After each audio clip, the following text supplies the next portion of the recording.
Let's get back out to Cole Sullivan. He's been reporting from shortly after we got the call on this incident. Cole, what are you seeing from your point of view right now?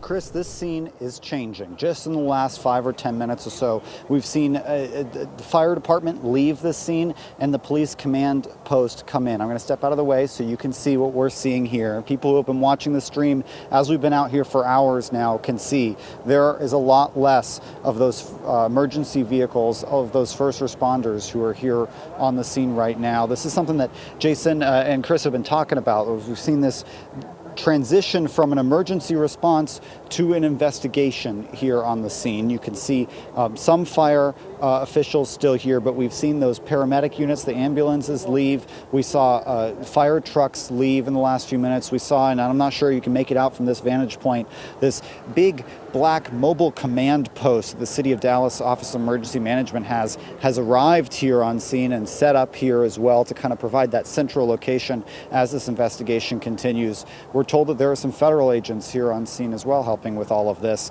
And as all of this is unfolding with the authorities changing how they're responding to this, we're seeing little by little trickles of students and parents walking away from the scene here. You can see this is a group of, I believe, educators based on their badges who are walking over this direction. We've seen school buses start to come through as well. This is a school bus over here just on the right that will pass in just a moment. You can see this is from the elementary school, and these elementary school kids are looking out the window at all of this as they're being waved by.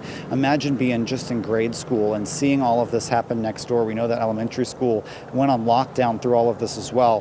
When I arrived shortly after we got the call that this had happened, we saw armed police units out in front of that elementary school, which is only a football field away from the high school itself. So really close nearby. You can understand why they're put on lockdown, but a scary experience for those students who are now leaving from the elementary school on school buses, for those whose parents haven't picked them up yet, as they're kind of being bused home as they normally would be on what is anything but a normal school day, even for them as they go by. Some of these buses don't have a lot of students on them. This one only looks like it's got 3 or 4 as they drive by here.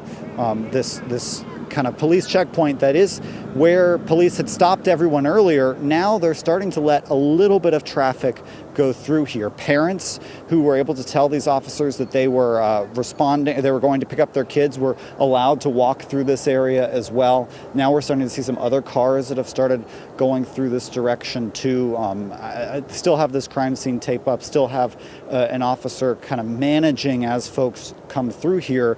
But as we've alluded to for the last 45 minutes or so, this is changing into an investigation as we watch all of this unfold. We can still see that there are a lot of students who are waiting to be reunified with their parents over at the football field. This is where we've seen students kind of gathering in the immediate aftermath. When we first got here, they were spread out across the bleachers. You can kind of see from this angle where they are right now. They brought them all down close, easier to talk to folks that way and orderly move them out to their families and get them picked up with their families here. That crowd has thinned out a little bit since we started talking to you, but this is a slow process of reunification, and it's not one that families want to be slow. They want to have it happen fast. And we talked about communication being an issue when this happened a year ago this week, and some of the parents still say that's an issue now. You've seen parents trying to talk with first responders and some of the officers here saying, hey, we need to be able to get through here. This is where they told us to go, and being told, no, this isn't the right direction. You have a big truck going by to me here now. It might be difficult to hear me for just a moment as they're starting to let some of this traffic through. That truck was trapped in all of this gridlock, which developed as parents rushed to the scene. That truck's probably been here as long as we have as well. There's so many people now kind of starting to untangle what happened when this emergency response occurred.